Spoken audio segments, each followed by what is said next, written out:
Welcome to Wavescan, the international DX program from Adventist World Radio. Researched and written by Dr. Adrian Peterson in Indianapolis and produced in the studios of WRMI Shortwave in Miami, Florida. I'm Jeff White.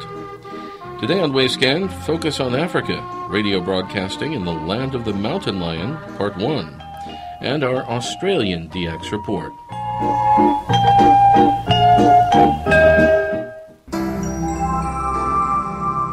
Wavescan presents Focus on Africa, a year-long series of reports about shortwave broadcasting and listening on the African continent. As we mentioned previously here in Wavescan, we're planning to present many topics throughout this year 2013 as part of our project Focus on Africa. We would like to encourage the shortwave scene in Africa, broadcasting as well as listening in DX clubs.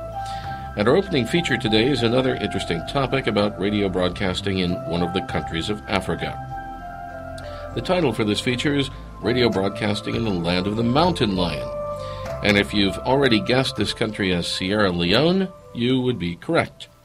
It was a Portuguese explorer, Pedro da Sintra, who visited coastal Africa in the year 1462, and he gave the name Sierra de Leão in Portuguese to this territory. Sometime subsequently, the territory name was changed to the Italian version, Sierra Leone, which means, of course, Lion Mountain. The country of Sierra Leone is located towards the bottom of the western bulge in the continent of Africa. It is the shape of a rough circle about 200 miles across, with an Atlantic coastline of 250 miles. The capital city is Freetown, and the Freetown Harbor is listed as the world's third largest natural harbor. The total population is around 7 million, made up of 16 different ethnic groups, though English is the national language. Their major natural exports are diamonds, titanium, and gold.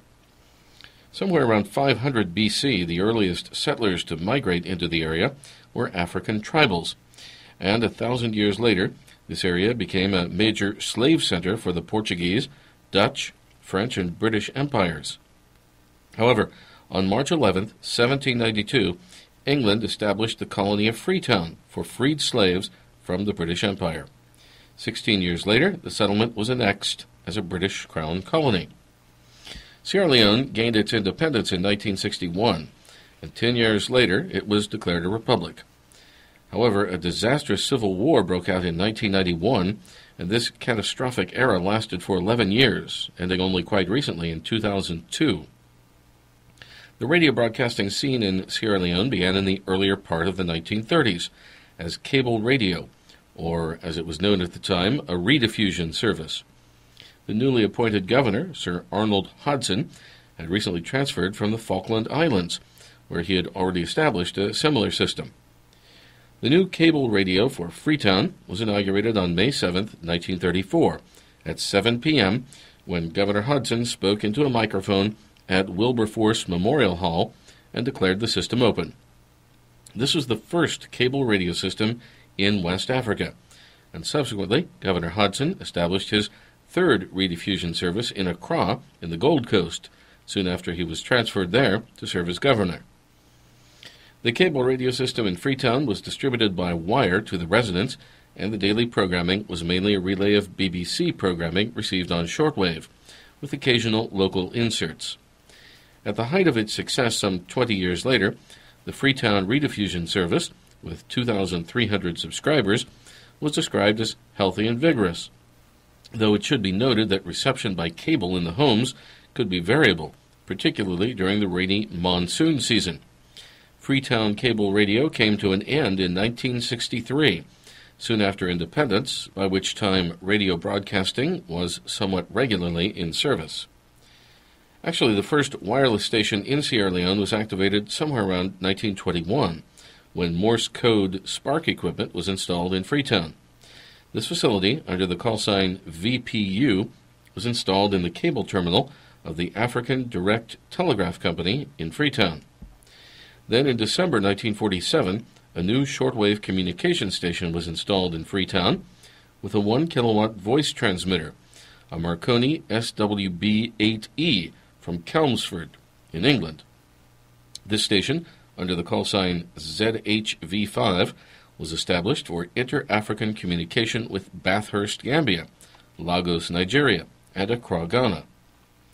Station ZHV5 was logged in Australia on 8125 kHz, and the station was noted requesting reception reports on its transmissions. Initially, this new shortwave station was on the air on Monday mornings only. As far as the radio broadcasting scene is concerned, consideration was given to this matter in 1949, when the British government allocated a large sum of money to expand the radio studio at the cable radio station and install a radio transmitter. 2 years later, experimental broadcasts went on the air from a 300-watt transmitter on 9630 kHz in Freetown. We could guess that this was in reality a series of test broadcasts from the communication transmitter ZHV. However, after a few weeks on the air, this radio broadcasting service was terminated in July 1951 due to lack of funding. 4 years later, another financial grant from London enabled the construction of a new radio studio at Pamba Road, New England, Freetown, together with a 5-kilowatt transmitter at Hill Station on the edge of Freetown. This new radio broadcasting service was inaugurated in 1956, with the station under the jurisdiction of the Government Public Relations Department, the studio and transmitter under the Posts and Telegraph Department, and programming mainly taken from large recorded discs from the BBC in London. Very soon after this station was inaugurated, with 5 kilowatts on the familiar 3316 kHz, it was heard in Sweden, for which a QSL letter was issued. At this stage, a radio man from England was installed as the director of broadcasting, and that's where we take up the story of radio broadcasting in Sierra Leone next time. For our national anthem today, let's listen to the anthem of Sierra Leone.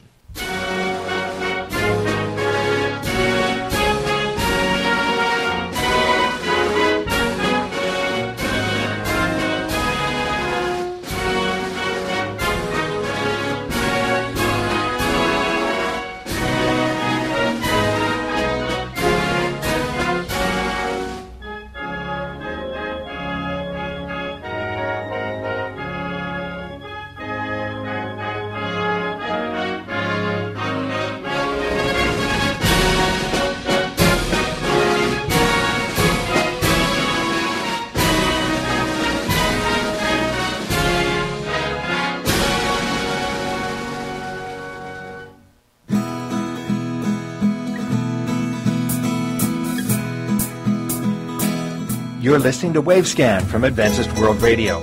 Send your comments and reception reports to Wavescan, Box 29235, Indianapolis, Indiana, 46229 in the United States. That's Wavescan, Box 29235, Indianapolis, Indiana, 46229 in the USA. Or you can email us at wavescan@awr.org. Our email once again, wavescan@awr.org.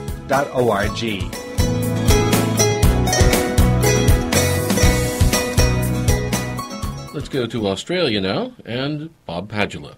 Greetings to shortwave enthusiasts around the world. This is Bob Padula in Melbourne, Victoria, Australia, with another edition of the Australian DX Report. These magazines provide news of shortwave broadcasting stations, monitoring summaries, propagation news, and other information concerning world international broadcasting. As I start to remind you that full detailed QSLs are available for correct reports received for these episodes. The address will be given at the end of the program. And to note that all times, days and dates given in our episodes are in UTC, and we use the 24-hour time system. The episodes are compiled from resources made available by the Electronic DXpress Radio Monitoring Association, which is based here in Melbourne. Starting our program this time, here's our information from the Ionospheric Prediction Service. in Sydney, New South Wales, here in Australia concerning solar activity. The IPS reports that solar activity continues to be somewhat low. The 10.7 centimetre solar radio flux has dropped to 175, that's 175, and the daily smooth sunspot count has dropped to 129, that's 129. And IPS reports that those figures are not likely to increase significantly in the immediate future. So the result there is that high frequency propagation over multi-path transmission modes over long distances on frequencies above about 12 megahertz on daylight on darkness or semi-darkness paths will not be very reliable.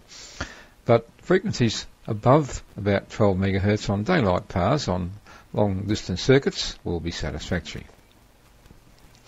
Here in Melbourne, there's some quite interesting reception in the 31 metre band, that's the 9 megahertz band in our morning period in the post-sunrise window. This is a summary of some signals noted recently in this band. These are all at around 1750 to 1800. 9745, the Voice of Han in China, well it's actually in Taiwan, programs in Chinese. 9740, a Korean broadcasting system, Kimjae, broadcasting in Korean. 9755, the Voice of America from Botswana in the Oromo language.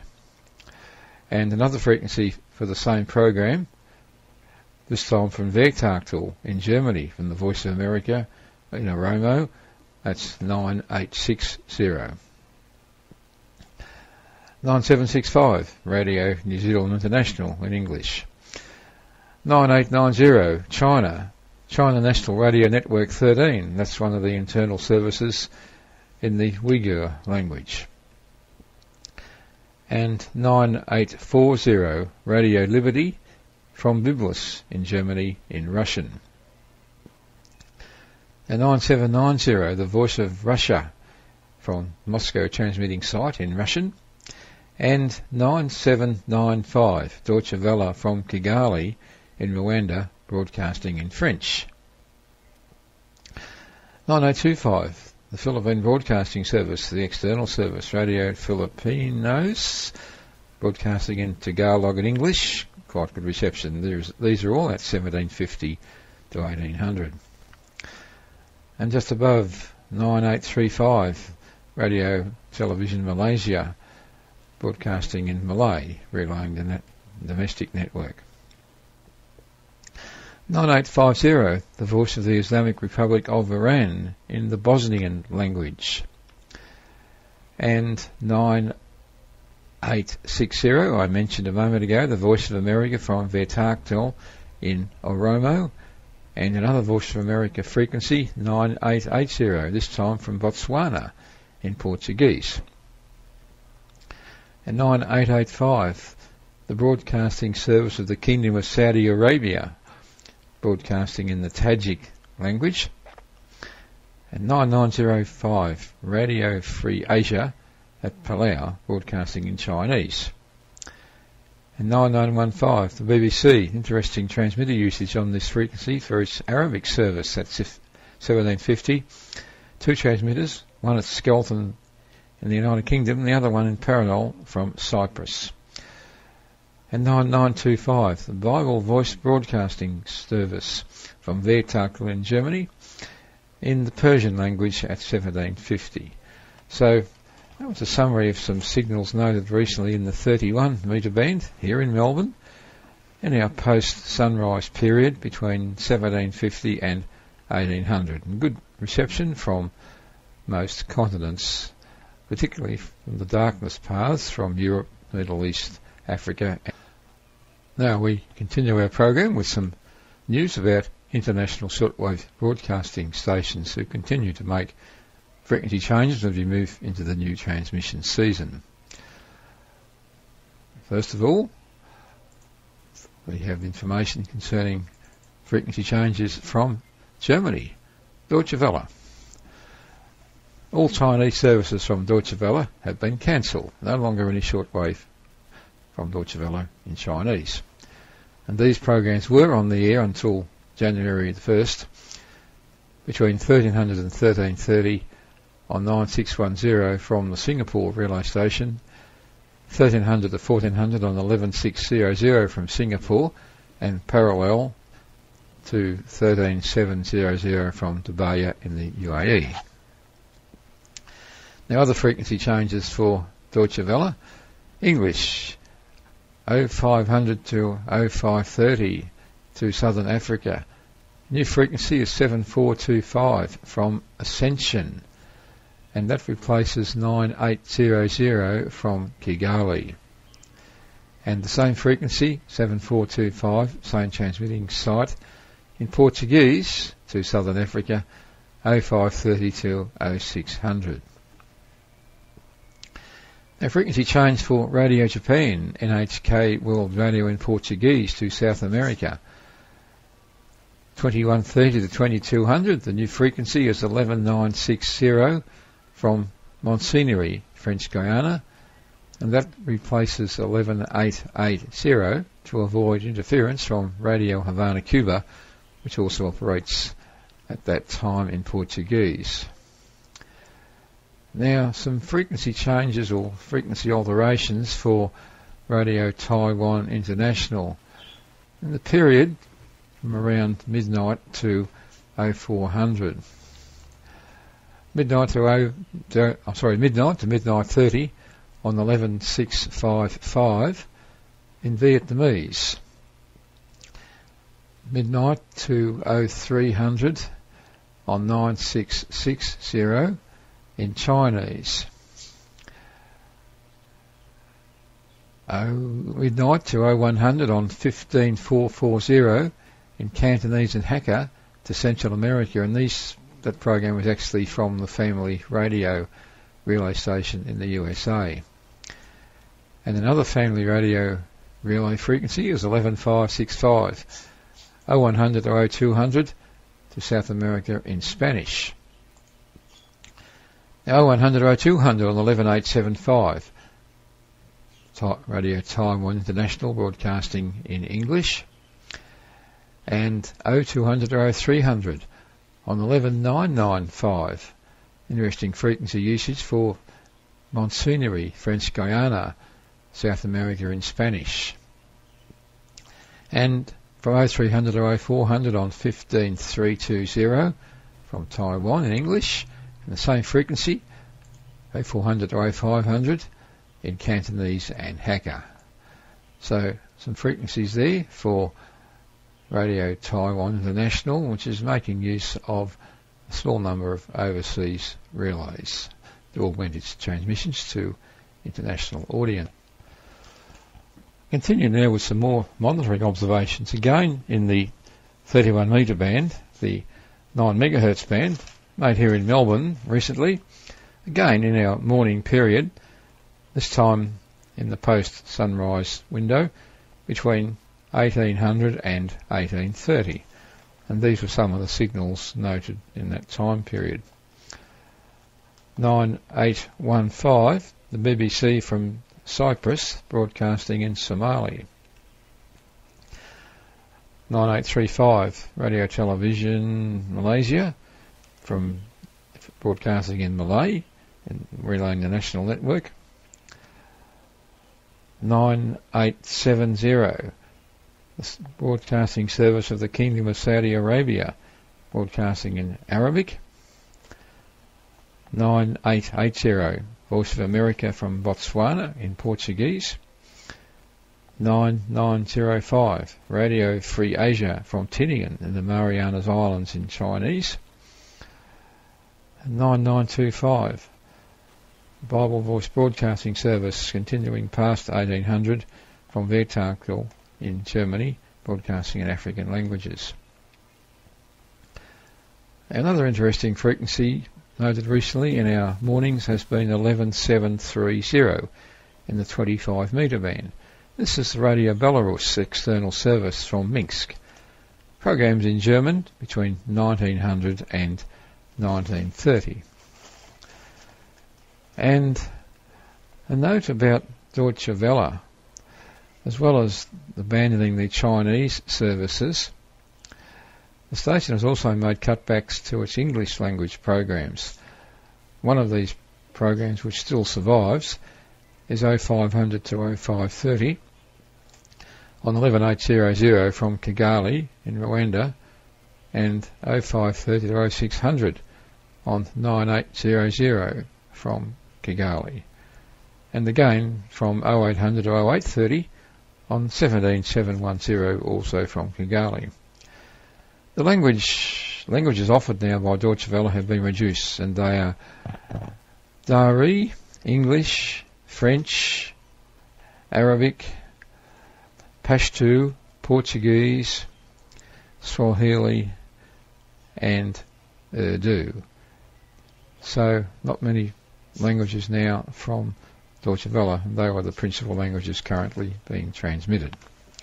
So Radio Deutsche Welle is continuing to reduce some of its transmissions, and it's not only reducing, it's abandoning some language segments. And that's all we have time for in our episode of the Australian DX Report, which came to you from Melbourne in Victoria, Australia. I'd just like to remind you that we offer full detail QSL cards showing Australian scenes and wildlife for correct reports received for these broadcasts. We also offer an email QSL service for reports sent by the internet or email. Full details about the QSL service are available at the Electronic DXpress homepage, which is simply edxp.org. So until our next program, this is Bob Padula in Melbourne in Victoria, Australia, wishing you all good listening. Thanks for being with us, and good DX.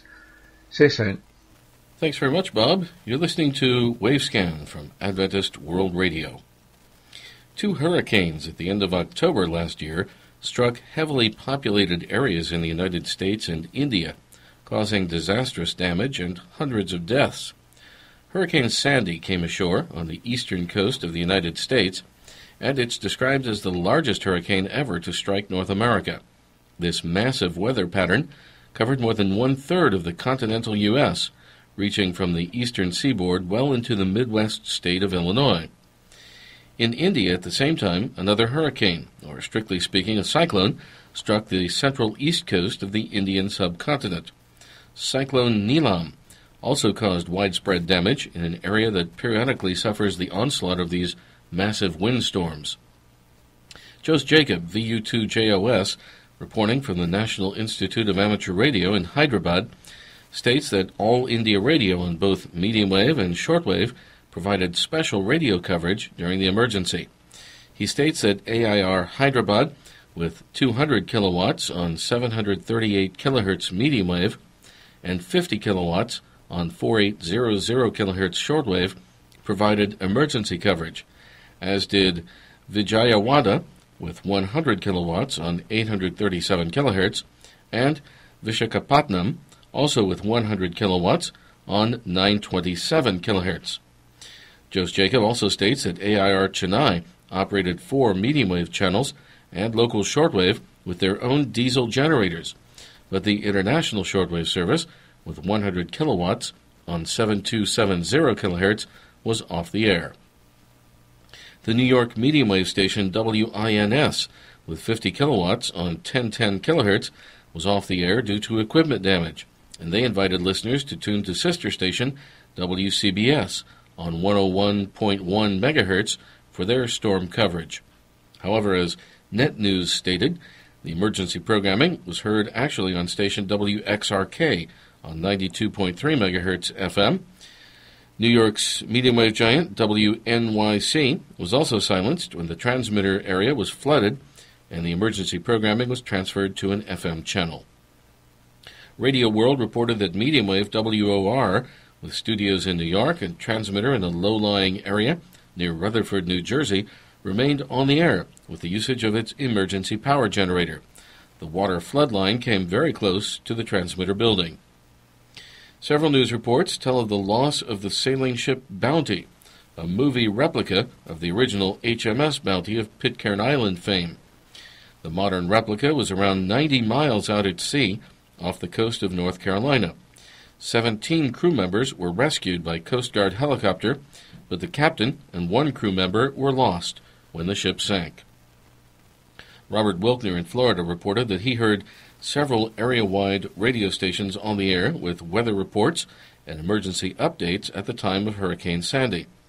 Some of the stations he heard were Bahamas ZNS-3 with 1 kilowatt on 810 kilohertz, and ZNS-1 with 8 kilowatts on 1540 kilohertz, with evacuation orders and shelter information. Puerto Rico, WKAQ, with 10 kilowatts on 580 kilohertz, with weather bulletins. Bahamas communications stations at 3 different locations on 4045 kilohertz, with weather reports and emergency storm information. And the Key West communications station on 7268 kilohertz from here in Florida with storm information. The New Zealand DX Times reports that the founder of the world's most remote radio broadcasting station turned 90 back last December. He is Steve Grimsley, VK2ZP, and he lives in the Australian town of Bennelong in New South Wales. Back in 1961, Grimsley established the medium-wave radio broadcasting station KOLD at Wilkes Base in Antarctica, and it's still on the air to this day, though now on FM 102.5 megahertz.